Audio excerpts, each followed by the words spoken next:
Yeah, yeah. It's been a long minute, but I'm back. M-a durut, but fuck it, I really needed that. Mi-ai cerut scuzele, da, nu sunt un păcat. I don't really wanna talk, mă bat mai rău un căcat. Nu cred că mi-am pierdut timpul, da. Eram sigur că o să fiu singur. Nu mă încălzește femei cu anul timpul. Nici măcar nu le vreau, dar mi-e frică din nou. Sunt un pasament, dar mă strigă iubit. O văd pe fața ta că sunt sătul de minciuni, ho.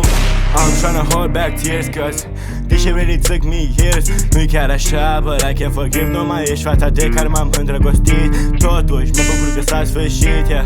Viața mea e filmul meu favorit, Poate mă complic, nu știu tot ce zici. Nu pas indiferent, cause I know everything that I'll be. I know everything that I see. Că în rest prefer să nu știu nimic. În rest prefer să cred că mă ieși și știi.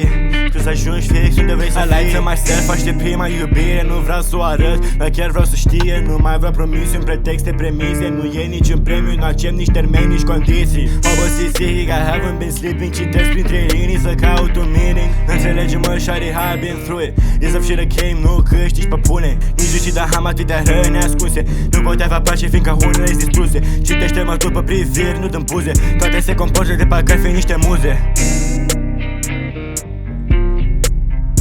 Yeah.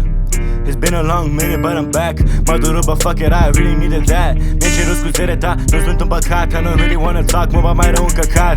Nu cred că mi-am pierdut timpul, da.